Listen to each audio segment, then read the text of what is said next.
నమస్తే వీధిని స్వాతం లక్ష్యం సమాజయితం వీధిని టాక్ కార్యక్రమంలో ఈరోజు మనతో ఉన్నారు నల్గొండ మున్సిపల్ కమిటీ నుంచి ఉన్నటువంటి వార్డుగా 48వ వార్డు నుంచి గెలిచినటువంటి కౌన్సిలర్గా మరి యామ దయాకర్ కవిత గారు ప్రస్తుతం మనతో ఉన్నారు. మనం చూస్తూనే ఉన్నాం 2001 నుంచి కూడా టీఆర్ఎస్ పార్టీలోకి వచ్చిన కార్యకర్తలు ఎలా చేస్తున్నారు. మరి కౌన్సిలర్గా గెలిచినటువంటి వ్యక్తులు మరి 2020లో కరోనా సహాయ సహకారంలో ప్రజలను గెలిపించడం చేత వారు ఎలాంటి సహాయ సహకారాలు అందిస్తున్నారు, కరోనా సమయంలో కానీ హరితార కార్యక్రమం ఎలా చేస్తున్నారు, మరి డెవలప్మెంట్ విషయంలో ఎలా ముందుకెళ్తున్నారు అడుగుతున్న సందర్భంలో ప్రస్తుతం నల్గొండలో మరి ఎన్నికైన 18 నెలలు కంప్లీట్ చేసిన సందర్భంలో కవిత దయాకర్ గారు ఉన్నారు. వారిని అడిగి మొదట దయాకర్ గారిని అడుగుదాం. నమస్తే అండి దయాకర్. నమస్తే సార్. సో 2001 నుంచి కూడా స్వప్నం నెరవేరినట్టే తెలంగాణ వచ్చింది. బంగారు తెలంగాణలో అడుగులు వేస్తున్న సందర్భంలో అంటే 7 సంవత్సరాలు కూడా అవుతుంది. ఒడిదుడుకులు ఎలా ఉన్నాయి రాజకీయంగా? ఇక రాజకీయంగా నిజంగా చెప్పాలంటే 2001 నుంచి పార్టీలో ఉన్నాం కనుక ప్రతి విషయంలో మనకు అవగాహన ఉంది. ఎందుకంటే ఉద్యమం నుంచి తెలంగాణ సాధించే వరకు కూడా అహర్నిశలు కృషి చేసినటువంటి పార్టీ కార్యకర్తలకు మంచి అవకాశం కలిసిందని భావిస్తూ ఉన్నాను. ఇంకా అవకాశాలు వస్తూ ఉంటాయి, పోతూ ఉంటాయి. ఏదైనా కానీ మన అనుకున్న తెలంగాణను మాత్రం రీచ్ అయిపోయినాం. బంగారు తెలంగాణ దిశలో పయనిస్తున్నది. ఎన్ని ఒడిదుడుకులు వచ్చినా కూడా మా నాయకుడు కేసీఆర్ గారు మనిషి పుట్టినప్పటి నుంచి పుట్టిన నుండి చనిపోయే వరకు ఏవైతే కార్యక్రమాలు కావాలనో, ఏవైతే అవసరాలు కావాలనో, సమాజంలో ఏవైతే ముందు చూపుగా ఒక కాన్సెప్ట్ ఫండమెంటల్ విజన్గా ఉన్న నాయకుడు. నిజంగా ఏది కావాలనో ఈరోజు ఎవరు కూడా అడగలేదు, తనే గ్రహించి ఒక రూట్ లెవెల్ నుంచి వచ్చిన నాయకుడు కనుక ప్రతి విషయంలో ముందుండి ఏవైతే కావాలనో అవి ఈనాడు గత 70 సంవత్సరాల నుంచి అనుకుని 80 సంవత్సరాలు ఎవ్వరు చేయనటువంటి కార్యక్రమాలు మనం చేస్తూ ఉన్నాడు. గ్రామీణ ప్రాంతంలో 100కు నాకు తెలిసి 60 నుంచి 70% ప్రతి ఒక్క కుటుంబానికి ఏదో రకంగా లబ్ధి చేరిందని భావిస్తూ నిజంగా సంతోషంగా ఉన్నాం. బంగారు తెలంగాణలో నిజంగా చెప్పాలంటే ఇలా 80 లక్షల టన్నుల నుంచి 1,30,000 టన్నుల వరకు నెక్స్ట్ వచ్చే క్రాప్ వస్తుంది. అదృష్టం కొద్ది కూడా ఇక్కడ వర్షాలు కూడా అన్నీ వాతావరణం కూడా అనుకూలిస్తుంది, ప్రజలు కూడా అనుకూలిస్తున్నారు. చాలా బాగుంటుంది. ఇన్ ఫ్యూచర్లో కూడా ఇట్లాంటి దమ్మున నాయకుడు ఇక మళ్ళీ బీట్ చేసేందుకు అయితే చాలా అవకాశాలు తక్కువ. మీ కమ్యూనిటీ కూడా బాగానే చూస్తున్నట్టు అనిపిస్తుంది. పదే పదే కూడా చెప్పుకుంటారు ఎప్పుడు కూడా కేసీఆర్ గారు. ఎలా అనిపిస్తుంది? నిజంగా మేము కమ్యూనిటీ వాళ్ళం ఏంటంటే కొంచెం మనసులో పెట్టుకొని పనిచేసే వాళ్ళం. ఎవరో కొంతమంది నాయకులు మాత్రమే రోడ్డు మీదకి వచ్చి జెండా కప్పుకొని పార్టీకి పనిచేసే వాళ్ళు ఉంటారు. పార్టీకి పనిచేసే నాయకులు ఒక సూచన డిసైడ్ చేస్తే, ఒక పద్ధతి ఒక రకంగా ఇది ఒకటి సూచన చేస్తే మిగతా వాళ్ళు కూడా అందరూ కూడా ఒకే తాటి మీద నడిచే కుటుంబాలు, వైశ్య కుటుంబాలు. నిజంగా ఎందుకంటే వాళ్ళకి ఎప్పుడు కూడా రాజకీయంగా లేకున్నా కూడా వాళ్ళ అవసరాల నిమిత్తం ఉన్న నాయకులు ఎవరు కూడా పనిచేసేందుకు ముందుంటారు. వాళ్ళు కూడా ఏంటంటే ఒక కమిట్మెంట్గా, ఒక పద్ధతిగా, సమాజ సేవగా ఉంటారు కనుక అందరు లైక్ చేస్తారు. కేసీఆర్ కూడా చాలా లైక్ చేసింది మీరు మీడియా ద్వారా చూశారు, పత్రికల ద్వారా చూశారు. షార్ట్లీ ఒక కార్పొరేషన్ పెండింగ్ ఉంది, ఆ కార్పొరేషన్ కూడా అది త్వరలో ఇస్తారని చెప్పి భావిస్తూ ఉన్నాను. సో కవిత గారు గెలిచారు, కౌన్సిలర్గా ముందుకెళ్తున్నారు. ఎలా అనిపిస్తుంది? ఒక మహిళా రిజర్వేషన్లో 50% కేసీఆర్ ఇచ్చిన దాంట్లో మీరు కూడా భాగస్వామయ్యారు. ఎలా అనిపిస్తుంది? నిజంగా కూడా అసలు నేను అసలు ఇది కౌన్సిలర్గా అసలు నేను వస్తా అనుకోలేదు. ఎందుకంటే ఈయననే పోటీ చేద్దాం అనుకున్నారు యాక్చువల్గా. కాకపోతే ఇది మహిళా రిజర్వేషన్ రావడం వల్ల నేను రావడం జరిగింది. సరే, రాజకీయ నేపథ్యం అంటే ఈయనకే ఉంది. సరే, ఈయనతో పాటు నాకు కూడా కొంచెం అలవాటైనా సరే నేనైతే బయటికి వెళ్ళలేదు. కానీ ఇప్పుడు మాత్రం ఖచ్చితంగా వెళ్తున్నాం, చేస్తూ ఉన్నాం. నిజంగా ఇది కూడా ఒక కొత్త అనుభవమే మనకి. ఎందుకంటే మనము ఇంట్లో ఒక గృహిణిగా ఉండొచ్చు, ఒక ఉద్యోగస్తురాలుగా సాధించవచ్చు. కానీ ఒక రాజకీయ నాయకురాలుగా వచ్చేటప్పుడు అది టోటలీ డిఫరెంట్గా ఉంటుంది. ఎందుకంటే ఇంట్లో ఉన్న హస్బెండ్ కూడా, ఇంట్లో ఉన్న ఫ్యామిలీస్కి కూడా, మన ఫ్యామిలీ కూడా అందరు సపోర్ట్ ఇచ్చినప్పుడే మనం ముందుకు పోవడానికి అవకాశం ఉంటుంది. కానీ నేను అదృష్టం ఏంటంటే నాకు అతి బలమైన శక్తి మా ఆయనే. అందరూ అంటూ ఉంటారు ఒక పురుషుడి విజయం వెనుక స్త్రీ ఉందంటారు, కానీ నేను మాత్రం నా వెనుక మా ఆయనే ఉన్నాడు. అది అక్షర సత్యం అండి. ఎందుకంటే నిజంగా నేను ముందు పోటీకి రావడానికి కూడా నేను వెనకాడినప్పుడు కూడా ఈయనే పుషప్ చేశారు నన్ను. ఖచ్చితంగా నువ్వు నిలబడికి శక్తి ఉంది, ఏం కాదు అని చెప్పేసి ఆ రోజు మా ఎమ్మెల్యే గారు కూడా, ఎందుకంటే మేము డ్రాప్ అయిపోతాం అన్నప్పుడు కూడా కంచెల భూపాలరెడ్డి గారు మా ఎమ్మెల్యే గారు కూడా వద్దు కవితని నిలబెట్టు, కవిత నువ్వు కూడా నిలబడు, నీకు ఖచ్చితంగా నీకు ఆ కెపాసిటీ ఉంది, నువ్వు చేయగలవు అని చెప్పేసి మోరల్ సపోర్ట్ ఇచ్చారు. వెనుక నుంచి సపోర్ట్ ఇచ్చేసి నాకు టికెట్ ఇవ్వడం జరిగింది. నిజంగా అదేవిధంగా కూడా అనూహ్యంగా లేడీస్లో నిజంగా హైయెస్ట్ మెజారిటీతో కూడా గెలవడం జరిగింది. అయితే ఈరోజు మనం ఏ చేసినా కూడా లేడీస్ అన్నది కూడా ఉండొచ్చు. కాకపోతే ఈరోజు కొంచెం రాజకీయాల్లో వస్తున్నారు లేడీస్ కూడా. నిజంగా కూడా రావాలి. నిజంగా 50% ఇవ్వడం కూడా గ్రేటే. ఎందుకంటే మనము 50% ఇచ్చినప్పుడు సరే మనము ఇప్పుడు మనకు కేసీఆర్ గారు ఒక విషయం చెప్పారు. ఏం చెప్పారంటే ఆయన మనం పదవి ఎంత అని కాదు, ఏ చిన్న పదవైనా సరే ఈరోజు ఆ పదవిలో మనము ఎంత సమర్థవంతంగా మనం పనిచేస్తున్నాం అన్నది ముఖ్యం. అది మెయిన్ థీమ్గా నేను ఎప్పుడైనా నా మనసులో ఉంచుకొని మేము పనిచేస్తాము ఈరోజు. అంతే నీతి నిజాయితీగా పారదర్శకంగా చేయడానికి మేము అహర్నిశలు నిజంగా ఇద్దరం కృషి చేస్తున్నాం. కొన్ని విషయాలలో ఏమవుతుందంటే వైఫ్ ఉన్నప్పుడు హస్బెండ్ ఎక్కువ చేస్తారు, కానీ మా విషయంలో ఇద్దరము చేస్తున్నాం. ఈరోజు మనం ఏంటంటే లేడీస్ ఏంటంటే జెంట్స్కి చేయలేరు. ఈరోజు లేడీస్కి కూడా ఏ ప్రాబ్లం వచ్చినా కూడా నాకు చేస్తారు వాళ్ళు. అందుకని కూడా మా వార్డులో నిజంగా చాలామంది అరే లేడీ వచ్చినా కూడా చాలా హ్యాపీగా ఫీల్ అవుతున్నారు ఈరోజు మనం. సో మీరు ఇట్లా కౌన్సిలర్ అయ్యారో లేదో, రెండు అంటే సన్మానాలు కాకముందుకే కరోనా వచ్చింది కదా, సో మరి ఎట్లా ఆ సమస్య నుంచి 30 రోజుల లాక్డౌన్ సమస్య నుంచి పేద ప్రజలకు ఆదుకునే సమస్య ఎలా ఉంది? అయితే నిజంగా లాక్డౌన్ అయితే అందరికి వచ్చింది, కానీ మాకు లాక్డౌన్ లేదు. ఎందుకంటే ఈరోజు ఆ రోజు ఎవరు బయటికి రావడానికి ఒక కరోనా అంటే ఒక పెద్ద భూతంలాగా అయిపోయింది, అప్పుడు ఒక వెలివేసిన దానిలాగా అయిపోయింది. ఆ సందర్భంలో మేమేం చేసినామంటే ప్రతి ఒక్కరికి ఎవరైనా ఈవెన్ శానిటేషన్ సిబ్బంది కూడా వాళ్ళ ఇళ్ళలోకి పోవడానికి శానిటేషన్ చేయడానికి భయపడ్డారు. అందుకని మేము వాళ్ళతోటి వెళ్ళి వాళ్ళ ఇంట్లో శానిటైజేషన్ చేయించగలిగినాం. అంతేకాకుండా ప్రజల కొద్ది మందికి ఏమైందంటే వచ్చింది కరోనా అది భయం అని చెప్పడానికి భయపడ్డారు కొద్దిమంది. తర్వాత వచ్చినాక కూడా ఎటువంటి ట్రీట్మెంట్ తీసుకోవాలన్నా కూడా వాళ్ళకి భయం వేసింది, వాళ్ళకి అర్థం కాలేదు అసలు. అయితే ఆ టైంలలో మేమైతే ఇనిషియేట్ తీసుకొని ప్రతి ఒక్కరికి ఎవరికి కరోనా వచ్చిన వాళ్ళని గవర్నమెంట్ హాస్పిటల్లో నిజంగా మేము ప్రిఫర్ చేసేది మొత్తం గవర్నమెంట్ హాస్పిటల్ని. గవర్నమెంట్ మెడిసిన్స్ తోటే నా వార్డులో చాలామంది గవర్నమెంట్ మెడిసిన్స్ తోటే క్యూర్ అయినరు. ఒకవేళ వాళ్ళకి ఎక్కువ అయినప్పుడు మేము ఏ అర్ధరాత్రి అయినా ఫోన్ చేయమని చెప్పినాం. మీకు ఏ టైంలో సీవియర్ అవుతుంది అనుకోండి, మీరు ఏం భయపడద్దు, ఆ టైంలో మాకు ఫోన్ చేయండి, మేము గవర్నమెంట్ హాస్పిటల్లోనైనా ఫెసిలిటీ ఇప్పిస్తాం. లేదు అని అంటే హైదరాబాద్కి ఎక్కువ సీవియర్ ఉంటే ఆ ఫెసిలిటీస్ కూడా మేము మీకు గైడెన్స్ చేస్తామని చెప్పేసి ఇచ్చాము. అట్లాగే వాళ్ళకి ఏమన్నా మెడిసిన్స్ కావాలంటే కూడా మెడిసిన్స్ కూడా అందరు పోయి ఇవ్వాలంటే కూడా ఇవ్వలేకపోయింది వాళ్ళకి. అట్లాంటి టైంలలో మెడిసిన్స్ అయితేంది, ఫుడ్ అయితేంది, అట్లాంటివి కూడా మేము అరేంజ్ చేయగలిగినాం. ఏదంటే వాళ్ళు ఏదన్నా కూడా సరే వాళ్ళకి అవి కూడా మేము అరేంజ్ చేసినాం ఆ రోజుల్లో. ఇంకా ఈ వార్డులలో కూడా శానిటైజేషన్ కూడా ప్రతి వార్డు మొత్తము చేయించాం. అది కాకుండా ఏ కరోనా వచ్చిన వాళ్ళ స్ట్రీట్స్లలో ప్లస్ వాళ్ళ ఇంట్లలో అట్లా కూడా మేము శానిటైజేషన్ చేయించాం. ఇంకా ఈ కరోనా టైంలలో అన్నిటికీ మాస్కులు ఫస్ట్ టైంలో ఏమవుతుందంటే మాస్కుల వినియోగం తెలియలేదు, మాస్కులు ఎక్కడ దొరుకుతాయో కూడా తెలియలేదు. ఆ టైంలలో మేము ప్రతి ఇంటికి కరోనాని భయపడలేదు, ప్రతి ఇంటికి వెళ్ళి వాళ్ళకు మాస్కులు మేము పర్సనల్గా కూడా పంపిణీ చేసినాం. అసలు అందరూ కూడా అసలు ఆ మాస్కులు ఇచ్చినాక ఎంత హ్యాపీగా ఫీల్ అయిందంటే, ఎందుకంటే బయట కూడా కొందామన్నా దొరకలేదు వాళ్ళకి. ఆ టైంలలో మేము ఆ మాస్కులను పంపిణీ చేసాము. నా వార్డు మొత్తం కూడా మేము పంపిణీ చేసినాం. అది మాస్కులు అయితేంది, ఈ శానిటైజర్స్ కూడా మేము పంపిణీ చేయగలిగినాము. ఇంకా ఈ కరోనా టైంలలో ఏమైందంటే చాలామంది ఒక 750 మందికి మేము ఏంటంటే నిత్యావసర వస్తువులతో ఒక 700 నుంచి 1000 రూపీస్ వరకు కిట్ తయారు చేసి మేము ఆ రోజు మన ఎమ్మెల్యే గారిని మన ముఖ్య అతిథిగా పిలుచుకొని కూడా ఆ రోజు మేము 750 మందికి కూడా పంపిణీ చేసినాం. అందరూ ఎంత హ్యాపీగా ఫీల్ అయిందంటే అంత హ్యాపీగా ఫీల్ అయింది ఆ టైంలో. ఎందుకంటే చాలామంది పేదవాళ్ళకి ఏమైందంటే రోజు కూలీలు చేసే వాళ్ళకు కూడా పోయడము, ఉద్యోగస్తులది కొంచెం చిన్న ఉద్యోగస్తుల ప్రాబ్లంలో పడిపోయిండ్రు, ఎన్నో ప్రాబ్లమ్స్ అయిపోయాయి. ఆ ప్రాబ్లమ్స్ వల్ల వాళ్ళకి ఆ కిట్ ఇవ్వడం వల్ల కూడా ఎంతో హ్యాపీగా ఫీల్ అయ్యాను. కూరగాయల పంపిణీ కూడా మేము చేసినాము. తర్వాత మళ్ళీ 2-3 సార్లు కూడా నిత్యావసర వస్తువుల పంపిణీ చేసాము మేము, ఒక్కసారి కాకుండా కూడా.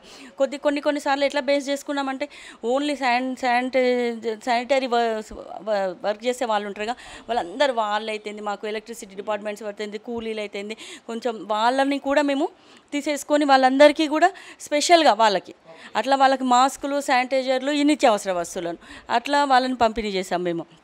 ఇంకా అది కాకుండా కూడా వలస కూలీలు ఉన్నారు మెయిన్. ఆ రోజు వాళ్ళని మనం గుర్తించాలి, ఫస్ట్ వాళ్ళకి చెప్పాలి, వాళ్ళు రావడము, మరి వాళ్ళు వెళ్ళిపోతామని కూడా ఉన్నారు. ఆ టైంలలో కూడా మేము వాళ్ళందరి నేమ్స్ లిస్ట్ అవుట్ చేసుకొని వాళ్ళందరికీ మళ్ళీ నిత్యావసర వస్తువులను మేము గవర్నమెంట్ నుంచి వచ్చే వాటిని కూడా మేము ఇప్పించడం జరిగింది. మళ్ళీ 500 రూపీస్ వల్ల వేయడానికి కూడా మేమందరినీ గ్యాదర్ చేసి వాళ్ళకి కూడా మోరల్గా మేము సపోర్ట్ ఇవ్వడం జరిగింది, ఈ వలస కూలీలకు కూడా మేము. నాయకర్ గారు, సో పార్టీ డెవలప్మెంట్ చేయడంలో కార్యకర్తగా, ఉద్యమకారుడిగా, సో కార్యకర్తలు కూడా చాలామంది ఉంటారు. సో ఎలాంటి కార్యక్రమాలు చేశారు? పథకాలను ప్రజల్లోకి ఎలా తీసుకెళ్తున్నారు? మీ పార్టీ పెట్టింది అంటే ముఖ్యంగా కార్యకర్తను ప్రజల్లోకి తీసుకెళ్లాల్సిన సందర్భం కనుక. ఇక్కడ నిజంగా చెప్పాలంటే రేషన్ కార్డ్స్ ఉన్నాయి. 2018 నుంచి అప్లై చేసిన వాళ్ళందరికీ కూడా వాళ్ళ దగ్గరుండి ఒక వాట్సాప్ గ్రూప్ క్రియేట్ చేసి, ఈ వాట్సాప్ గ్రూప్లో సుమారు ఒక 1000 కుటుంబాలు ఉన్నాయి. ప్రతి విషయం ఇప్పుడు సపోజ్ లాక్డౌన్ టైంలో పోస్ట్ ఆఫీస్ డిపార్ట్మెంట్లో జాబులు పడ్డప్పుడు ఏంటంటే చాలామంది అప్లై చేయలేదు. నేను వాళ్ళని మన ఇంటి దగ్గర నెట్ సెంటర్ మన ఉంది కాబట్టి పిలిపించి వాళ్ళ సర్టిఫికేట్ తీసుకొని చేస్తే ఒక 4 మెంబర్స్కి వచ్చింది. బిఎస్ఆర్బి కూడా కొంతమందికి వచ్చింది. ఎందుకంటే ఆ టైంలో చాలామంది అప్లై చేసేందుకు అవకాశం లేదు. కానీ లక్కీ ఏంటంటే అప్లై చేయడం వల్ల మార్కులు తక్కువ ఉన్నా కూడా కాంపిటీషన్ తక్కువ ఉన్న వల్ల కొంతమందికి వచ్చింది. ఇంకోటి ఏంటంటే ప్రతి విషయం మేము వాట్సాప్ ద్వారా తెలియజేస్తా ఉన్నాం. సపోజ్ ట్యాప్ సమ్ ప్రాబ్లమ్స్ ఉన్నాయి, ఈ 2 డేస్ వరకు రాదు. కమ్యూనికేషన్ అనేది పవర్ పోయింది, పవర్ కూడా త్రూ వాట్సాప్ ద్వారా ఇంటిమేట్ చేస్తున్నాం. అంటే వాట్సాప్కి ఎడిక్ట్ అయిపోయింది 48 వాడు. వాట్సాప్ రాగానే చాలా కొంతమంది ఏంటంటే వాళ్ళు కొంతమంది ఫోన్ చేసి, సార్ మా అమ్మకు ఉంది, మా నాన్నకు ఉంది, కానీ నాకు లేదు సార్, యూత్ పిల్లలు వాళ్ళు కూడా నాకు యాడ్ చేయని చెప్పి రోజు ఒక 10 రిక్వెస్ట్లు వస్తుంటాయి. కానీ మీడియా రంగంలో కానీ ఒక ఎలక్ట్రానిక్ రంగం కానీ మంచిగా యూజ్ చేసుకుంటున్నాం. ఇక్కడంతా ఎడ్యుకేటర్స్ ఉన్నారు. ఇక్కడ సుమారు ఒక 3700 మంది జనాభా ఉంటే 3200 మంది ఓట్లు ఉన్నాయి. 14 అపార్ట్మెంట్లు ఉన్నాయి. 5 ప్రముఖ దేవాలయాలు ఇక్కడే ఉన్నాయి. తర్వాత ఇక్కడ 5 బిజినెస్ సెంటర్లు ఉన్నాయి. 3 పోలీస్ స్టేషన్లు ఉన్నాయి. ఇక్కడ ఎస్పీ ఆఫీస్ కూడా దీంట్లో ఉంది. ఒక మన మసీదు కూడా ఉంది. ఎందుకు చెప్తున్నా అంటే ఒక హాస్పిటల్స్ కూడా ఒక 4-5 హాస్పిటల్స్ ఇక్కడ నీమ్స్ అని పెద్ద హాస్పిటల్ ఉంది. ఏదేమైనా కూడా గవర్నమెంట్ నుంచి వచ్చే పథకాలు మాత్రం ప్రతి ఒక్కటి చేరదీస్తూ ఉన్నాం. ఇప్పుడు పెన్షన్స్ ఉన్నాయి. పెన్షన్స్ కూడా మేము అప్లికేషన్ నింపి రియల్గా అంటే దీంట్లో పారదర్శకం లేకుండా, ఎందుకంటే ఎవరు పడితే వాళ్ళు అప్లై చేసి డబ్బుల్లోనూ అప్లై చేయడం కాదు. ఇది కరెక్ట్ ఉన్న నీడీ పీపుల్ ఎవరైతే ఉన్నారో వాళ్ళది అప్లై చేస్తున్నాం, పోయి సబ్మిట్ చేస్తున్నాం. దాంతోపాటు మన దగ్గర ఎల్ఆర్ రెస్పాన్స్ కానీ మన గౌరవనీయులు కంచెల భూపారెడ్డి గారి ఆర్థిక సహకారాలతో మన మున్సిపల్ చైర్మన్ అందరి సైదిరెడ్డితో ఇక్కడ వార్డులో చాలా వరకు ఒక 20 ఏళ్ళ సంది చేయని పనులని కూడా మెయిన్ రోడ్ డ్రైన్స్ అయితేంది, తర్వాత సీసీ రోడ్స్ అయితేంది. నాకు తెలిసి ఇంకొక 6 నెలల్లో ఈ వార్డుని ఒక రకంగా నిజంగా చెప్పాలంటే ఉన్న వార్డులలో ఒక ప్రతిష్టాత్మకంగా వార్డు చేయాలని ఒకటి. మెయిన్ ఏంటంటే హరితహారం ద్వారా 274 చెట్లు పెడితే 200 చెట్లు బతికినాయి. ఇంకొక 275 చెట్లు ఇప్పుడు పెట్టి దానికి నెంబర్ వేసి ఇది నా చెట్టు అనే ప్రోగ్రాం ద్వారా మనం వార్డుల మ్యాక్సిమం అన్ని దిక్కుల్లో చెట్లు ఉండాలని చెప్పి ఒక పెద్ద ప్రోగ్రాం తీసుకున్నాం. దీన్ని కేటీఆర్ గారికి నిజంగా గిఫ్ట్ ఇవ్వాలి ఈ వార్డుని అని చెప్పి, ఎందుకంటే దీన్ని మోడల్గా వార్డు చేయాలని చెప్పి గవర్నమెంట్ వచ్చే ప్రతి స్కీమ్ని అందుబాటులో చేయడానికి నా శాయశక్తితో కృషి చేస్తూ ఉన్నాను. నాకు సంతోషంగా ఉంది నిజంగా చెప్పాలంటే. ఇది సో 6 లక్షల సభ్యత్వం, మరి 60 లక్షల సభ్యత్వం జరుగుతున్న సందర్భంలో సో మరి పార్టీ సభ్యత్వ విషయంలో కానీ ఎవరైనా పేద కార్యకర్త ఉంటే బీమా విషయంలో కానీ ఎలా తీసుకుంటున్నారు? బీమా విషయంలో కంపల్సరీ చాలామందికి ఉపయోగం జరిగింది. రైతు బీమా కూడా చాలామంది ఉపయోగం జరిగింది. ఈ బీమాలు ఏంటంటే కనీసం ఒక భరోసా అయితే మాత్రం పార్టీ గ్రామీణ ప్రాంత యువకులకు కానీ ఇక్కడ ఉన్న ఎవరైతే పార్టీ మీద ఆధారపడి కొంతమంది ఉంటారు, పార్టీ ఎడిక్ట్ అయిన వాళ్ళు ఏం పని చేయరు, ఎంతసేపు పార్టీ కార్యక్రమాల్లో పాల్గొంటారు. పార్టీ అంటే షో ఉంటుంది వాళ్ళకి. అట్లాంటి వాళ్ళకు బీమా సౌకర్యం ఉండడం చాలా మంచిది. చాలామంది వినియోగించుకున్నాం. కొంతమంది కూడా ఇంకా అప్లై చేస్తూ ఉన్నారు. కానీ నా వార్డులో మినిమం నాకు తెలిసి ఒక 800 నుంచి 900 సభ్యత్వాలు చేయడం జరిగింది.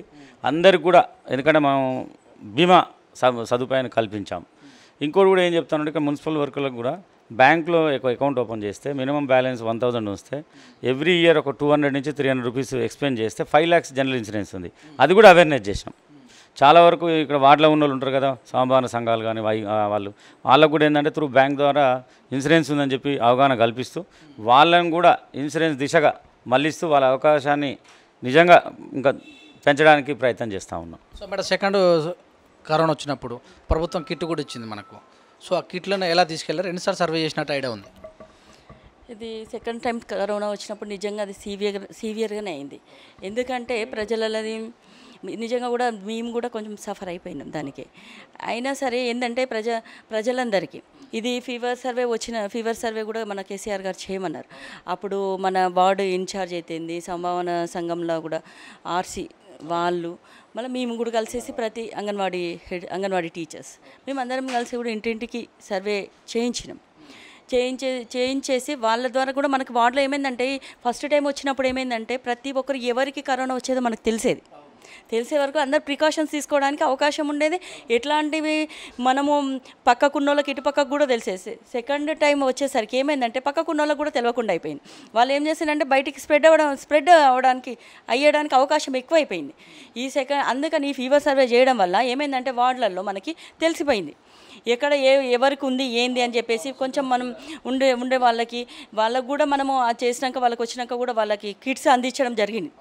ఈ కిట్స్ కూడా వాళ్ళకి ఎవరెవరికైతే వచ్చిందో, కాకపోతే అన్ని నా వార్డులో అంతగానం ఎక్కువైతే రాలేదు.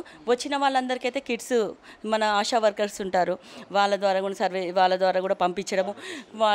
వార్డులో కూడా మేము ఏం చేస్తామంటే మా బీట్ మార్కెట్ మాకు ఉన్నది, అందులో కూడా మేము టెస్టింగ్స్ పెట్టించాం. వార్డులో మేము అందరికీ కరోనా టెస్టింగ్ పెట్టించాము. దానివల్ల కూడా అందులో కూడా మాకు 50 మెంబర్స్లలో ఒకరికి అట్లా చాలా తక్కువ పర్సెంటేజ్ వచ్చింది. వచ్చిన వాళ్ళు కొద్దిమంది ఏమైందంటే కొంచెం మందికి సీవియర్గా వచ్చింది. అట్లాంటి వాళ్ళకి కూడా ఒకవేళ ఇక్కడ కానప్పుడు మాత్రం మేము హైదరాబాద్కి అయితే పంపించాము. చాలామంది అయితే క్యూర్ అయ్యే వచ్చారు. ఎవరో ఒక 2 కేసెస్, నాకు తెలిసి అయితే ఒక 2 కేసెస్ మాత్రమే.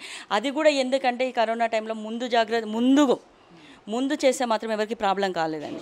ఎవరైతే దాచిపెట్టుకొని చెప్పకుండా ఉంటారో అట్లాంటి వాళ్ళకే అదేంది ఎఫెక్ట్ నాకు తెలిసి. ఎందుకంటే ముందు మనం చెప్తే వాళ్ళకు మనము కొన్ని సజెషన్స్ చెప్పడానికి అవకాశం ఉంటుంది. లేకపోతే ఏ డాక్టర్ పోవాలని చెప్పాలని ఉంటుంది, ఏ టెస్టింగ్. ఏమైందంటే ఉట్టి గవర్నమెంట్ మెడికేషన్స్ ఎట్లా ఉన్నాయంటే మెడికల్ హాల్స్ ఇచ్చే మెడికేషన్ కూడా తీసుకున్న వాళ్ళు ఉన్నారు. అట్లా తీసుకోవడం వల్ల సిటీ స్కాన్లు ఎంత ఉన్నదో వాళ్ళకి తెలియదు. ఆ సిటీ స్కాన్ తీసుకోకపోవడం వల్ల వీళ్ళు ఎప్పుడు సీవియర్ అయినాక సిటీ స్కాన్ తీసుకున్నారు. అప్పుడు మాత్రం ఎవరు ఏం చేయలేరు కదా, ఎంత పెద్ద హాస్పిటల్స్ తీసుకెళ్ళినా కూడా వాళ్ళు కూడా ఏం చేయరు. అట్లాంటి కేసెస్ 2 కేసెస్ నాకు తెలిసి 2-3 కేసెస్ తప్పించి మిగతా అన్ని కేసెస్లో కూడా వాళ్ళందరూ బయటపడడం జరిగింది. చాలామందికి మేము మెసేజ్ల ద్వారా కూడా అవేర్నెస్ చేస్తాము, బయటకు తిరగద్దని కూడా చెప్పాము. వాళ్ళకి ఎక్కువ శాతం పని ఉంటే కంపల్సరీ పని ఉన్నప్పుడే బయటకు వెళ్ళాలని కూడా చెప్పేసి కూడా ఇట్లాంటి వాటిల్లో కూడా మేము అవేర్నెస్ ఎప్పటికప్పుడు చేస్తూనే ఉన్నాం మేము. డాక్టర్ గారు, వ్యాక్సినేషన్ విషయంలో ఫస్ట్ వ్యాక్సినేషన్ చేసుకోవాలంటే కొన్ని చాలా అపోహలు ఉన్నాయి. కొంతమంది తాగితే వేసుకోకుండా పోవడం, స్ట్రీట్ వెండర్స్ కానీ వాళ్ళని పట్టుకొని పోయి వేయించిన పరిస్థితులు కూడా మనం కొన్ని చోట్ల చూసాం. సో మీ వాటిలో ఎలా జరిగింది, అసలు సెంటర్ ఎక్కడెక్కడ ఏర్పాటు చేశారు? సార్ ఇది చాలా కరెక్ట్, మంచి క్వశ్చన్ ఇది. ఎందుకంటే స్టార్టింగ్లో వ్యాక్సిన్ అంటే అంత నెగ్లెక్ట్ చేసినాం, వాస్తవంగా మేము కూడా నెగ్లెక్ట్ చేసినాం. అది ఎప్పుడైతే బయట దేశాలలో ఎక్కువైపోయి అమెరికా లాంటి దేశాలలో బాగా వ్యాక్సినేషన్ అయినాక తగ్గింది అనేది తెలుసుకొని మన దగ్గర పెరిగినాక ఫస్ట్ పిలుస్తున్నా రాలేదు. వాళ్ళు చాలా అవేర్నెస్ చేసి స్ట్రీట్ వెండర్లను పిలిచి వాళ్ళని రిక్వెస్ట్ చేసినా రాలేదు. దాని తర్వాత ఎక్కువైనాక మేము గవర్నమెంట్ ఒక స్లాట్ ఒకటి క్రియేషన్ చేసింది, బుకింగ్కి యాప్ ద్వారా బుక్ చేసి చాలామందికి అవగాహన లేదు. నేను రిక్వెస్ట్ చేశాను మున్సిపల్ వాళ్ళని, సార్ మీ ఒక అసిస్టెంట్ మాకు వార్డ్ ఇన్ఛార్జ్ ఉంటాడు శంకరయ్య గారిని, ఆయన యాప్ తీసుకొని ఆయన మా పక్కన కూర్చోబెట్టుకొని మొత్తం రోజు ఒక 100-200 నుంచి NG college centre, urban hospital. నిజంగా అర్బన్ హాస్పిటల్లో డాక్టర్ నితిన్ కానీ, అక్కడ ధనలక్ష్మి కానీ, కిరణ్ కానీ ఎనీ టైం ఏ టైంలో చాలా ఇబ్బంది ఉందంటే మాత్రం చాలా కోఆపరేషన్గా, నాకు తెలిసి ఈ వార్డులో ఒక 1200 మందికి దగ్గరుండి వ్యాక్సినేషన్ ఇప్పించినాం. ఎందుకంటే మేమే బుక్ చేసి వాళ్ళకు మెసేజ్ వచ్చినాక అమ్మ పలానా టైంకి వచ్చి పలానా టైంలో మీరు ఎన్జీ కాలేజ్కి వెళ్ళండి. ఎన్జీ కాలేజ్లో మార్నింగ్ 8 to 11 ఉంటుంది. అక్కడ కూడా కొంచెం డిఎస్పీ గారి ఆధ్వర్యంలో ఏమైందని అందరం 8 అంటే 11 అంటే దాని స్లాట్ 8 to 9, 9 to 10 ఇట్లా ఉండేది. 11 8కి వచ్చేది, 8 11కి వచ్చేది. దాని తర్వాత ఏం చేసిన 1-2 days తర్వాత డిఎస్పీ గారి ఆధ్వర్యంలో మళ్ళీ ఈ పోలీస్ సిబ్బందితో బాబు 8 నుంచి ఉన్న వాళ్ళకి 9కి రాండి, 9 ఉన్న వాళ్ళు 10కి రాండి అని చెప్పి అవేర్నెస్ చేసి అక్కడ క్లౌడ్ లేకుండా కూడా చేసినాం. ఎందుకంటే అక్కడ ఒక్కరికి ఉన్నా కూడా అందరికీ ఇబ్బంది అవుతుంది. ప్రికాషన్ విషయంలో, వ్యాక్సిన్ విషయంలో చాలా ప్రికాషన్ తీసుకున్నాం, అన్ని మెజర్మెంట్ తీసుకున్నాం. అది నిజంగా చెప్పాలంటే ఇవాళ వార్డుల తక్కువ అవుతుంది అంటే వ్యాక్సిన్ సెకండ్ డోస్ కూడా అందరికీ మెసేజ్ చాలామందికి ఇప్పుడు 40 days 60 days అనుకో చాలామంది ఫోన్ చేసి చెప్తా ఉన్నాం మీ వ్యాక్సిన్ డేట్ ఈ డేట్ అని. మా దగ్గర డాటా మొత్తం ఉంది, చాలా పర్ఫెక్ట్గా పకడ్బందీగా అందరికీ అందుబాటులో ఉండేట్టు చేశాం. సో బోనాలు వచ్చే సందర్భం కూడా ఉంది, థర్డ్ వేవ్ కూడా వినిపిస్తుంది మనకు. సో ఇలా అప్రమత్తం చేస్తారు మీ యంత్రంగా? ప్రజలకైతే ముందు మేము చెప్పేది ఏంటంటే ఈ బోనాలు వచ్చినాయి కదా అని చెప్పి చుట్టాలందరినీ పిలుచుకొని మనము అందరము ఎటువంటి ప్రికాషన్స్ పాటించకుండా మనము ఈ బోనాలకి తీసుకొని పోవాలని చెప్పేసి ఉద్దేశం అయితే మానుకోవాలి. ఎందుకంటే మనము అందరినీ క్రౌడ్ ఎక్కువైనప్పుడు ఇంట్లో ఏమవుతుందంటే ఇప్పుడు ఎన్ని ఫస్ట్ వేవ్ చూసుకున్నా సెకండ్ వేవ్ చూసుకున్నా ఇట్లాంటి కార్యక్రమాలు జరిగినప్పుడే మనకు పెరిగిపోయినాయి. ఫంక్షన్స్ మెయిన్ ఫంక్షన్స్ కూడా ఈరోజు కూడా నెక్స్ట్ ఆగస్ట్లో ఫంక్షన్స్ ఉన్నాయి, బోనాలు ఉన్నాయి, ఈ 2 ఉన్నాయి. కాబట్టి థర్డ్ వేవ్ గురించి ఎన్నో అపోహలు అన్నామో లేకపోతే నిజాలన్నామో తెలియదు. ఎందుకంటే అది మనము అనుభవించినప్పుడే మనకు తెలిసిపోతుంది.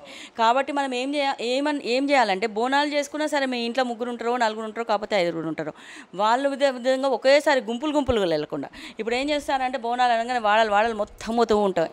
అట్లాంటివి కాకుండా ఇండివిజువల్గా కాకపోతే ఒక టైంలో ఇట్లా వెళ్ళి అందరూ ఒకేసారి గుంపుగా వెళ్ళకుండా ఇండివిజువల్గా వెళ్ళి ఆ విధంగా బోనాలను అమ్మగారికి మనం సమర్పించుకుంటూ వస్తే మంచిది. అది కాకుండా కొన్ని మాస్కులు పాటించడం వల్ల కూడా మాస్కులు పెట్టుకొనైనా శానిటైజర్స్ అయినా మనం ఇప్పుడు ఎట్లా అంటే మాకు ముత్యాలమ్మ గుడి ఉంది, ఈ ఇప్పుడు నెక్స్ట్ ఏంటంటే బాగా శ్రావణ మాసంలో మనకి ఈ చీరలు పెట్టుకుంటారు, ఇవి పెట్టుకుంటారు కాబట్టి అక్కడ ఎట్లా అంటే రష్, ఫుల్ రష్. కాకపోతే ఈరోజు గురువారం ఆదివారాలు పెట్టుకోవాలనేది ఉంది, కాకపోతే వేరే డేస్లలో కూడా పెట్టుకునేటట్టు చేసుకుంటే చాలా మంచిది. ఆ రోజు ఏంటంటే రషెస్ అనేది తక్కువ ఉంటుంది మనకి. అట్లాంటి సూచనలు అయితే మేము ఖచ్చితంగా చేస్తాము. ఏంటంటే శ్రావణ మాసం మొత్తము మంచిదే, మనం ఏ రోజు చేసుకున్నా ఏం లేదు, భగవంతునికి ఆ రోజు గురువారమే పెట్టాలి, ఆదివారం మనం సమర్పించడమా లేదా అనేది ముఖ్యం, మన ఆత్మశుద్ధి ముఖ్యం. నా దృష్టిలో అయితే నేను అట్లాగే అనుకుంటా. ఈరోజు కూడా జనాలు కూడా అట్లానే అనుకుంటారు, ఎందుకంటే ఇప్పుడున్న పరిస్థితుల దృష్ట్యా కూడా జనాలు కూడా వాళ్ళకు ఉన్నది అదే, ఎందుకంటే వాళ్ళు కూడా మోడిఫై అవుతున్నారు, వాళ్ళు కూడా ఈ పరిస్థితులకు తగ్గట్టు మారుతూ ఉన్నారు.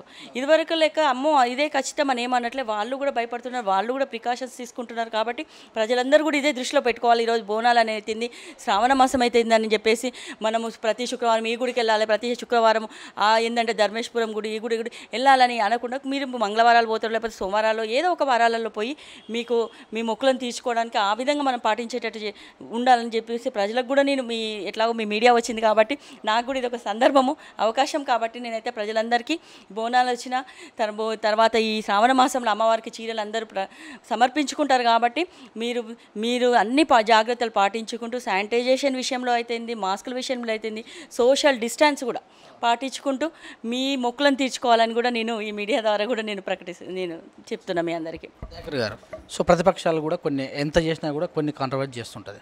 సో దయాకర్ గారు ఏదైతే వయసులో అంటేనే దాదాపుగా అన్నీ చేస్తుంటారు కదా, అంటే ఏదైతే బిజినెస్ మీద ఉన్న శ్రద్ధ డెవలప్మెంట్ మీద కావచ్చు, లేకపోతే ఏదైనా పదవి మీద కావచ్చు, లేదా అన్నారు అనే కౌంటర్ ఉందనుకో, దానికి మీరు ఎలా సంబంధం చెప్తారు? కానీ 99% లేదు ఇక్కడ. ఎందుకంటే అందరూ తెలుసు, అరే దయాకర్ అంటే కొంచెం పర్ఫెక్ట్గా చేస్తాడు, ఏది చేసినా ఇన్నోవేటివ్గా చేస్తాడు. ప్రతిదీ ఒకటి నేను వార్డులో ప్రతిష్టాత్మకంగా తీసుకుంది ఏంటంటే ఫస్ట్ లైట్ సిస్టమ్ అనేది క్లియర్ అయిపోయింది. దాని తర్వాత వీక్ పోల్స్ ఉన్నాయి, వీక్ పోల్స్ తర్వాత ఐరన్ పోల్స్ త్రూ పట్టణ ప్రభుత్వ ద్వారా మొత్తం చేయడం జరిగింది. రెండోది డ్రైనేజ్ వ్యవస్థ నియర్ బై ఈ రోజు వరకు ఒక 50 లక్షల రూపాయల వరకు ఇక్కడ ఎక్స్పెండ్ చేయడం జరిగింది. ఎందుకంటే ఎల్ఆర్ఎస్ ఫండ్ ఒకటి, తర్వాత ఎస్డిఏ ఫండ్ ఏదో భూపాలరెడ్డి గారు మన ఎమ్మెల్యే భూపాలరెడ్డి గారు ఫండ్ ఒకటి, తర్వాత మున్సిపల్ నుంచి కూడా ప్రతి నెల ఒక 5 లక్షలు 6 లక్షలు, తర్వాత గుత్తా సుఖేందర్ రెడ్డి ఒక 10 లక్షలు ఇచ్చారు. ఇక్కడ పార్కులు కూడా నాకు NG park and Chintala park, అక్కడ ఓపెన్ జిమ్ కూడా పెట్టడం జరిగింది, ట్రాక్ చేయడం జరిగింది. చాలామంది పిల్లలు ఆహ్లాదంగా ఉన్నారు ఇక్కడ. ఈ మధ్యకాలంలో ఏంటంటే ఇక్కడ ఉన్న చాలామంది మన సాఫ్ట్వేర్ పిల్లలు నిజంగా సాయంత్రం పూట వచ్చి ఆహ్లాదంగా కూర్చొని అదొకటి జరిగింది. ఇక్కడ రిలయన్స్ కూడా మనకు బ్రాడ్బ్యాండ్ లేకుండే కంపెనీ రిక్వెస్ట్ చేసి ఇక్కడ నాగార్జున కాలనీలో ఇంటర్నెట్ బ్రాడ్బ్యాండ్ కూడా విస్తృతంగా ఏర్పాటు చేయడం జరిగింది. ఎప్పటికప్పుడు ప్రతిపక్షాలు ఏదనుకున్నా కూడా నాకు ఒకటి ప్రతిపక్షం అనేది వాళ్ళు ఏమనుకున్నా నాకు సంబంధం లేదు. ఎందుకంటే మనం చేసే పని కరెక్ట్ చేయాలి. ఈ సమాజంలో మనం వచ్చినాం పోయినాం కాదు, ఈ సమాజానికి ఏదైనా ఒకటి ఇచ్చిపోవాలనే ఉద్దేశంతోనే నేను ఈ కార్యక్రమం చేస్తూ ఉన్నాను. ఇదే కాకుండా వాసవి క్లబ్ ద్వారా కానీ లయన్స్ క్లబ్ ద్వారా కానీ, ఎందుకంటే వాసవి క్లబ్ నేను ఇంటర్నేషనల్ వైస్ ప్రెసిడెంట్ లెవెల్ ఉన్నా, మొదటి నుంచి కూడా సేవా కార్యక్రమంలో ప్రతిదీ నేను ముందుంటా. ఎవరికి ఏ ఆపతున్నా కూడా నేను ముందుండి పనిచేస్తా. అందరికీ బాగా నమ్మకం ఉంటుంది. ఏ ప్రాబ్లం ఉన్నా కూడా మ్యాక్సిమం చాలామంది కౌన్సిలర్లు కానీ ఇక్కడ చాలామంది మన దగ్గరకు వచ్చి అడ్వైస్ తీసుకుంటూ ఉంటారు. నేను కూడా ఎందుకంటే ఇక్కడ చాలా దీన్ని ఒక మంచి చేయాలనే ఆలోచనతోనే ముందుకున్నా. దీన్ని చూసి అరే దయాకర్ అంటే 48 వాడు అంటే కవితా దయాకర్ అనుకోవాలి. మేము ఎల్లప్పుడు మేము ఇద్దరం కూడా ప్రతి విషయంలో కూడా ఇక్కడ లేడీస్ గ్రూప్ అయితేంది, జెంట్స్ గ్రూప్ అయితే ఏ గ్రూప్ కూడా ప్రతి ఒక్కరు కూడా మేము ప్రతిదీ కూడా మార్నింగ్ మీరు నమ్ముతున్నా మరి మా బిజినెస్ కంటే ఎక్కువ ఫోన్లు ఇవి ఫోన్లే వస్తున్నాయి, అయినా కూడా మేము సంతోషంగా భావిస్తూ ఉన్నాం. ప్రతి విషయం యాక్చువల్గా మున్సిపల్ సంబంధించిన విషయాలు కూడా ఇప్పుడు యాక్చువల్గా సింపుల్ ఎగ్జాంపుల్ చెప్తాను. పవర్ ప్రాబ్లం ఉంది, ఇంట్లో పవర్ వస్తలేదు, ఎలక్ట్రిసిటీ డిపార్ట్మెంట్ పోయి మనం ఒక ఫీజ్ ఆఫ్ కాల్ రాస్తే వాళ్ళు చేస్తారు. అయినా కూడా నాకు ఫోన్ చేస్తే నేనే ఫీజ్ ఆఫ్ కాల్ ఫోన్ చేసి పలానా వాళ్ళ ఇంట్లో సర్వీస్ నెంబర్ ఇది, వాళ్ళ ఫోన్ దగ్గర ప్రాబ్లం ఉందంటే కార్బన్ వచ్చిందని చెప్తా ఉన్నాను. ఎందుకు అవేర్నెస్ అనేది ఎట్లొచ్చిందంటే అరే మున్సిపల్ కౌన్సిలర్ అంటే ఏ పనైనా చేస్తాడు అనేది వచ్చింది ఇక్కడ A to Z వచ్చింది. కాబట్టి నేను కూడా ప్రతి విషయంలో ఇది నా వర్క్ కాదు, కొన్ని ట్రిమ్ చేసి ఉండే చెట్లు అట్లాంటివి కూడా నేను చేయిస్తూ ఉన్నాను. కొన్ని రోడ్ల మీద గుంతలు ఉన్నాయి, మనమే సిమెంట్ తెచ్చేస్తాను. నేను పర్సనల్ కూడా ఎక్స్పెన్స్ చాలా పెడతా ఉన్నాను. నేను ఎందుకంటే మీరు చూడండి ఈ నుంచి ఇక్కడికి మొత్తం చెట్లు కానీ ఏ కానీ ప్రతి ఒక్కటి ట్రిమింగ్. ఇంతకుముందు వ్యూ అనేది ఈ నుంచి రోడ్ మీద పోతుంటే చాలా వెహికల్ తగిలేది, మొత్తం ట్రిమ్ చేసి మొత్తం పైకి చేసేస్తున్నాం. అంటే వ్యూ కూడా మంచిగా బాగా కనిపిస్తుంది. మెయిన్ రోడ్ చూడండి ఎక్కడ కూడా గుంతలు లేకుండా ఏది లేకుండా చాలా బాగా చేస్తూ ఉన్నాను. అందరూ కూడా నిజంగా చెప్పాలి, నా గురించి మీ మీడియా ద్వారా చెప్తున్నా, బాగా చేస్తున్నా. మీరు ఒకవేళ ఏదైనా ఎట్లాంటి సమస్య ఉన్నా కూడా నేను దాన్ని సరి చేయడానికి అడిగా ఉన్నాను. సో మీ కవిత గారు, మీకు ఎలక్షన్లు అప్పుడు వచ్చింది మళ్ళీ రాలేదు అన్న వాళ్ళు ఉంటారు, వాళ్ళకు మా టీవీ తరపున ఏం చెప్తారు? నేను ఒకటే అంటున్నా, ఏంటంటే ఇప్పుడు వాళ్ళు వచ్చినప్పుడు నేను వచ్చినప్పుడు వాళ్ళు ఉండకపోవచ్చు. లేకపోతే ఈరోజు మేము చేసే వర్క్ ఇప్పుడు ప్రతి ఇంటిని మళ్ళీ మేము వెళ్ళొచ్చు, వెళ్ళకపోవచ్చు. ఆ టైంలో నేను పోయినప్పుడు వాళ్ళు ఉండొచ్చు, ఉండకపోవచ్చు. ఈరోజు ఆ విషయాన్ని నేను దృష్టిలో పెట్టుకోను కూడా. ఏమైందంటే నేను ఫస్ట్ నుంచి ఒక మాస్కులకు నేను పంపిణీ చేసినాం. ఈరోజు చెట్లు పంపిణీ 2 సార్లు హరితహార కార్యక్రమం వచ్చినా కూడా నేను ఇండ్లకు తిరిగి ఇచ్చేసి వచ్చాను. చెత్త బుట్టల పంపిణీ కూడా, ఎందుకంటే అది కూడా మేము చెత్త బుట్టలు ఆ రోజు కూడా నేను చెత్త బుట్టల పంపిణీ అప్పుడు కూడా నేను ఇంటింటికి వెళ్ళి వచ్చా. ఇట్లాంటి ఫీవర్ సర్వేస్ అప్పుడు అంటే ఏది జనాలకు నేను అప్రోచ్ కావాలి అన్న టైంలలో నేను అప్పుడు కంపల్సరీ నేను వెళ్తున్నా. ఈరోజు దేవాలయంలో రామాలయంలో అయినప్పుడు ప్రోగ్రామ్స్, ఇప్పుడు పోయినసారి 19 రోజులు అప్పుడు కార్యక్రమాలు జరుగుతూ ఉంటాయి కదా రామాలయంలో. ఆ కార్యక్రమాలు అప్పుడు వెళ్ళేసి ఆ ప్రోగ్రాంలు అప్పుడు కూడా ప్రజలకు నేను ఎట్లా టచ్ ఉండాలి అన్నప్పుడు ఒక్కొక్కసారి ఇది కూడా కాదు. ఇప్పుడు కరోనా టైంలలో ఏమైందంటే మనం బయటకు వెళ్ళడానికి వాళ్ళకు భయపడతారు, నేను వెళ్ళొచ్చు కానీ వాళ్ళు భయపడతారు, నేను తిరిగి వస్తాను. ఆ టైంలో నేను ఫోన్స్లలో కూడా కొంతమంది ఏజ్డ్ వాళ్ళు ఎట్లా ఫీల్ అయిపోతూ ఉంటారంటే అయ్యో అమ్మ అప్పుడు నువ్వు వచ్చినప్పుడు రాలేదేమనేది. అంటే వాళ్ళకి నేను మాట్లాడడం వల్ల కూడా వాళ్ళకు కొంచెం ఊరట, అమ్మ ఎట్లా ఉన్నావు, ఏంది ఇప్పుడు ఏమన్నా నువ్వు వ్యాక్సిన్ వేసుకున్నావా లేదా, నీకేమైనా ప్రాబ్లం ఉన్నదా, మీకేమైనా ప్రాబ్లం ఉంటే నాకు ఫోన్ చేయండి. అంటే వాళ్ళకు అటాచ్మెంట్ కోసము నేను ఏ విధంగానైనా నేను పోవడానికి సిద్ధంగానే ఉన్నాను, ఫోన్లలో మాట్లాడడానికి సిద్ధంగానే ఉన్నాను. ఎట్లయినా ఏ విధంగా అంటే ఆ విధంగా చేయడానికి అయితే ఎప్పుడు నేను ముందే ఉన్నాము, రెడీగానే ఉన్నాము. అది కాకుండా వాళ్ళకి ఇంకా నేను సరే ఇంకేమైనా ప్రాబ్లం వచ్చి ఆ టైంలో నాకు ఇంటికి వస్తే కూడా వాళ్ళని మేము రిసీవ్ చేసుకుంటాం. ఏ రోజు మేము ఎన్నడూ విసుగుపడలేదు, ఏ రోజు కరోనా వచ్చిందని కూడా మేమేం భయపడలేదు. వాళ్ళందరినీ ఎప్పుడు ఏ సమస్య కోసం ఎవ్వరు చేసినా కూడా ప్రతి సమస్యను నేను నా ఛాయశక్తుల నాది కాకుండా ఈయన కూడా ఉన్నారు కాబట్టి ఈయన నుంచి అయితే ఈయన నేను చేశారు, నా నుంచి అయితే నేను చేయడం, దానికి ఎప్పుడు మేము ముందే ఉంటుంటాము. ఎందుకంటే ఈరోజు వార్డ్ మెంబర్ ఎట్లా అంటే ఈరోజు ప్రతి ఒక్కరు అటాచ్మెంట్ ఉండేదంటే వార్డ్ మెంబర్ తోటి. ఈరోజు ఎమ్మెల్యే ఉండొచ్చు, చైర్మన్ ఉండొచ్చు, మన కేసీఆర్ గారు, కానీ అటాచ్మెంట్ ఉండేది మనమే ఈరోజు వాళ్ళకి.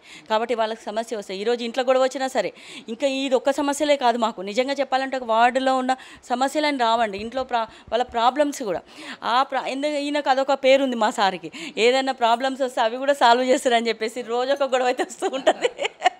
మా ఇంటికి ఈ ప్రాబ్లం ఉంది, ఫ్యామిలీ ఇష్యూస్ వస్తూ ఉంటాయి, పక్క ప్రాబ్లం వల్ల మీ ఇంట్లో ఫ్యామిలీ ప్రాబ్లం ఏమైనా వచ్చిందా మరి ఎప్పుడన్నా? ఏం లేదండి, అట్లా ఏం లేదు. ఎందుకంటే ఎవరికైనా హెల్ప్ చేస్తే మా ఇంట్లో ఇప్పుడు పిల్లలు అయితే అందరూ మేము సపోర్టింగ్గా ఉంటాం ఈయనకి.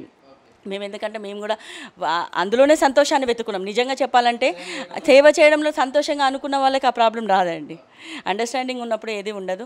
మేమైతే అట్లాగనే అనుకుంటాం కాబట్టి ఏ రోజు పాపం వాళ్ళు ఎందుకంటే అందరి దగ్గరికి వెళ్ళరు, ఎందుకంటే ఆ కెపాసిటీ ఉన్న వ్యక్తి దగ్గరికి వెళ్తారు, అది మెయిన్ ఇంపార్టెంట్. ఇప్పుడు అందరికీ ఉంటుంది, నీ ఇప్పుడు పోతాం కానీ వాళ్ళందరూ రైట్గా చేయాలి కదా వాళ్ళకి. అది మన దగ్గరికి వచ్చిందంటే మనకు ఆ కెపాసిటీ ఉన్నదని వాళ్ళకు నమ్మకము మన మీద. అందుకని ఈయన ట్రబుల్ షూటర్గా పనిచేస్తాడు నిజంగా చెప్పాలంటే మా సారు. అందుకని నిజంగా వస్తుంటారు, మా ఇంటికి రోజు వస్తుంటారు. మేము ఎప్పుడు విసుక్కోము, మేము వాళ్ళందరికీ ఖచ్చితంగా ఏదో ఒక దారి అయితే ఖచ్చితంగా చూపిస్తూ ఉంటాం. మున్సిపాలిటీ అనగానే వాటర్ సమస్య కేసీఆర్ గారు ఫస్ట్ మిషన్ భగీరథ మీద తీసుకొచ్చారు. మీ యొక్క వార్డులో ఎలా ఉంది పరిస్థితి? ఈరోజు వాటర్ సమస్య అనేది నిజంగా లేదు. ఎందుకంటే లాస్ట్ 2-3 ఇయర్స్లలో ఏమైందంటే సమ్మర్ వచ్చేసరికి ఎప్పుడు లేని బోర్లు కూడా ఎండిపోయిన పరిస్థితి ఉండే. కానీ నిజంగా చెప్పాలంటే ఇప్పుడు మనం కేసీఆర్ తీసుకుని నిజంగా వాటర్ మీద కాళేశ్వరం ప్రాజెక్ట్ తీసుకుంటే మనకు సుమారు 1,00,000 కోట్ల ప్రాజెక్ట్ అది. ఆ ప్రాజెక్ట్ అయితే ఇంకా ఈ ఎన్నో ప్రాజెక్ట్స్ చిన్న ప్రాజెక్ట్స్ని కూడా మనము డెవలపింగ్ చేస్తూ ఉన్నారు. దానివల్ల ఈ వర్షాలు పడడం వల్ల కావచ్చు అన్నీ మనకు కలిసి వచ్చాయి నిజంగా చెప్పాలంటే. ఈరోజు 3 లక్షల టన్నుల ధాన్యం పండింది. నిజంగా భారతదేశంలో మనది ధాన్యాగారం, తెలంగాణ ధాన్యాగారం అనే పేరు కూడా వచ్చింది. అండ్ అదేవిధంగా వాటర్ సమస్య కూడా ఏమైపోయిందంటే ఈ మిషన్ భగీరథ వల్ల కూడా వాటర్ ప్రతిరోజు ఇదివరకు ఏంటంటే 2 డేస్కి ఒకసారి వచ్చేది. ఫస్ట్లో అయితే వీక్ డేస్, నా పెళ్ళైన కొత్తలో అయితే వీక్ డేస్లో వాటర్ అంటే అన్నీ మేము నింపుకొని పెట్టుకొని అట్లా ఉండేది. కానీ ఆ పరిస్థితి నిజంగా టోటల్గా మారిపోయింది. ఈరోజైతే ఆల్టర్నేట్ డేస్, ఈరోజు మేము ఆల్టర్నేట్ డేస్ కూడా వాటర్ ఇస్తున్నాం కాబట్టి పుష్కలంగా నీళ్ళండి. ఈరోజు అయితే కొద్దిమంది అయితే మొత్తం నల్ల వాటర్ పూర్తిగా యూజ్ చేసేది, ఎందుకంటే బోర్ వాటర్ కూడా యూజ్ చేయట్లేదు. అందుకని ఈ వాటర్ సమస్య అనేది కూడా మాకు లేదు. నిజంగా నల్గొండ మొత్తంలో మనకు అసలు వాటర్ సమస్య అనేది లేదు. చిన్న పల్లెటూళ్ళల్లో కూడా నిజంగా చెప్పాలంటే కరెంటు ఇష్యూ కూడా అండి. అసలు నిజంగా కరెంటు మనం పోతే ఎన్నోసార్లు ఇదివరకు అయితే పొద్దున ఒక హాఫ్ డే కరెంట్ ఉంటే హాఫ్ డే లేదు. నిజంగా టీఆర్ఎస్ గవర్నమెంట్ వచ్చినాక అసలు కరెంటు సమస్య అనేది లేదు. వాటర్ సమస్య లేదు మనకి ప్రజలకి. ఈరోజు నిజంగా రైతుల ఆత్మహత్యలు లేవు, మన చేనేత ఆత్మహత్యలు లేవు. అంటే మనం ఎన్నో సమస్యలకి ఈరోజు బంగారు తెలంగాణ దిశగా మనం అడుగులు చేస్తున్నాము అని అంటే ఇవన్నీ మనం ఉదాహరణలుగా చెప్పుకోవచ్చు. ఈరోజు మన గవర్నమెంట్ ఒక్క కులం అని కాదండి, ప్రతి కులాన్ని తీసుకుంటున్నాయి. వాళ్ళకి ఏం అవసరాలు ఉన్నాయని ముందే మన విజన్ తోటి మన నాయకులు ఉన్నారు ఈరోజు మనకి. అది మన అదృష్టం ఈరోజు. అందుకని వాటర్ సమస్య కూడా నా వార్డులో అసలు లేదు. సరే ఇన్ కేసు ఎప్పుడన్నా రిపేర్స్ అనేవి ఎప్పుడన్నా వచ్చి ఇప్పుడు ఇంత పెద్ద వార్డు నాది, నిజంగా చెప్పాలంటే ఒక 9 కిలోమీటర్స్ వార్డు నాది, అందరికంటే పెద్ద వార్డు నిజంగా నాదే. ఎట్లా అంటే ఇప్పుడు మనది ఒక పార్ట్స్ అన్నీ కలిసి వచ్చేసిన వార్డు అనుకోవాలి, మొత్తం మిగిలిపోయినాయి అంటే నా దాంట్లో కలిసింది అయ్యేసరికి మొత్తం పెద్ద వార్డు అయిపోయింది. వార్డు అయిపోతే ఒక్కొక్కసారి ఏమైనా ఎక్కడ రిపేర్స్ అనేది రావచ్చు. రిపేర్స్ వచ్చినప్పుడు ఒక 1 డే 2 డే వాళ్ళకి లేట్ అయినప్పుడు మేము వాటర్ ట్యాంకర్స్ కూడా వాళ్ళు చెప్పగానే మేము ఇమీడియట్గా పంపిస్తాం. అట్లాంటి ఎక్కడైనా ఎవరికైనా పోనీ అపార్ట్మెంట్స్ లేకపోతే వాటర్స్ రిపేర్స్ అయ్యేవో ఇవన్నీ ఇప్పుడు సపోజ్ మనం ఎవరో డ్రైనేజెస్ కడుతున్నామో ఎప్పుడైనా కొంచెం వాటర్ పైప్స్ ఏమైనా లీకేజ్ కావచ్చు, ఆ టైంలలో కూడా మేము వెంటనే ఏ విషయానికైనా వెంటనే స్పందించే గుణం అయితే మాలో ఉంది, స్పందిస్తున్నాం మేమైతే. దయాకర్ ట్రబుల్ షూటర్ గారు, ట్రబుల్ షూటింగ్ మీకు కూడా. సో రాజకీయం అనగానే ప్రతిపక్షాలు కాదు, సొంత పార్టీలో కూడా గ్రూప్ రాజకీయాలు ఉంటాయి. అలాంటి గ్రూప్ రాజకీయాలకు దయాకర్ గారు అనుకూలమా, సానుకూలమా, వ్యతిరేకమా? సరే, యాక్చువల్గా గ్రూపులో నేను వ్యతిరేకం. ఫస్ట్ గ్రూపులు అనేవి ఎందుకు వస్తాయంటే మంచి పని చేసినోడికి గ్రూపులు రావు. పని చేయనోడు ఉంటాడు చూసిండ్రా, చేతగానోడు, వాడు ఏం చేస్తాడంటే ఎప్పుడు చేస్తాడో రాయేస్తుంటాడు. అట్లాంటి వాళ్ళని పట్టించుకోదు మనం. ఎందుకంటే ఒక 100 మందికి మేలు జరుగుతున్నప్పుడు ఒకరికి ఇద్దరికి నష్టం జరుగుతుండొచ్చు వాళ్ళ ఉద్దేశంలో. నష్టం అంటే పర్సనల్, అంటే ఆత్మాభిమానానికి నష్టం. ఎందుకంటే ఇలాంటి వాడు ఉంటే మళ్ళీ నెక్స్ట్ మా అటువంటి వాళ్ళకి కష్టం అని చెప్పి అట్లేమో రావచ్చు. కానీ నాకు ఎప్పుడు కూడా గ్రూప్ రాజకీయాలు లేవు. నేను గ్రూపులకు ఎంకరేజ్ చేయను. పార్టీ ఏదైతే ఆదేశిస్తుందో దాని ప్రకారం పనిచేస్తా. అందరు లీడర్లు నాకు ఇష్టం. అందరు లీడర్ల మనల పొంత ఏ లీడర్ పని చెప్పినా కూడా చేస్తుంటా. అంతవరకు. Thank you sir, thank you very much. Thank you sir. ముఖ్యంగా V3 న్యూస్కి శుభాకాంక్షలు అండ్ ధన్యవాదాలు తెలియజేస్తాను మేడం. నిజంగా ఈరోజు మంచి చక్కటి అవకాశం ఇచ్చారు V3 న్యూస్ వాళ్ళు మనకి నిజంగా. ఎందుకంటే ఈరోజు మేము చేసే కార్యక్రమాలు కూడా ఎందుకంటే మన ప్రజలకు తెలియాల్సిన అవసరం ఉంది. ఈరోజు మీడియాది ఎంతో ముఖ్యమైన పాత్ర ఈరోజు. అటువంటి వాళ్ళు నిజంగా మమ్మల్ని గుర్తుపెట్టుకొని మేము చేసే పనులను కూడా ప్రజలకు తెలియడానికి ఈ V3 యాజమాన్యం వాళ్ళు వచ్చి నిజంగా మా పనులను ఎంకరేజ్ చేయడానికి వచ్చినందుకు వాళ్ళందరికీ ధన్యవాదాలు తెలుపుతున్నాం. V3 ఇంకా ముందుకు పోవాలని చెప్పేసి నిజంగా ఆ దేవుణ్ణి, ఆ భగవంతుని కూడా నేను కోరుకుంటున్నా. వాళ్ళ టీం అందరికీ కూడా ధన్యవాదాలు తెలుపుకుంటున్నాం. Thank you madam. సో నిజంగా కూడా ఈరోజు మరి ఆది దంపతులతోటి మరి ఇంటర్వ్యూ చేసినట్టు అనిపిస్తుంది నాకు కూడా. చాలా చక్కగా మాట్లాడారు. ప్రతి అంశాన్ని కూడా వాళ్ళు నేను ఏమి అడిగినప్పటికీ కూడా ప్రజల నుంచి కావచ్చు, ప్రతిపక్షాల నుంచి కావచ్చు, సొంతంగా కూడా అడిగినా కూడా వాళ్ళు చక్కటి వివరణ ఇచ్చారు. నిజంగా ప్రజల్లో ఉన్నటువంటి అనుబంధం వారికి అలాంటిది కావచ్చు బహుశా. మరి కేసీఆర్ తోటి 2001 నుంచి కూడా పార్టీలో పనిచేయటము, మరి పదవులు కూడా ప్రజల మధ్యలో ఉండటం వల్ల అత్యధిక మెజార్టీ కూడా ఇవ్వటం వల్ల వారు ఇలాంటి సమాధానం ఇచ్చారని అనుకుంటాం. మరి ఇలాగనే ఈ యొక్క ప్రజాక్షేత్రంలో ఎప్పుడు ముందుంటూ ప్రజలతో మమేకమై రాజకీయ నాయకులతోటి కూడా వాళ్ళ సలహాలు తీసుకుంటూ అంచెలంచెలుగా అభివృద్ధి చేయటమే కాదు, వాళ్ళు కూడా పదవులలో కూడా అంచెలంచెలుగా ఎదగాలని మనస్ఫూర్తిగా V3 న్యూస్ కోరుకుంటుంది. చూస్తూనే ఉండే V3 న్యూస్. కెమెరామెన్ శ్యామ్తో మీ సురేష్ దండు, నల్గొండ మున్సిపాలిటీ 48వ వార్డు కౌన్సిలర్స్.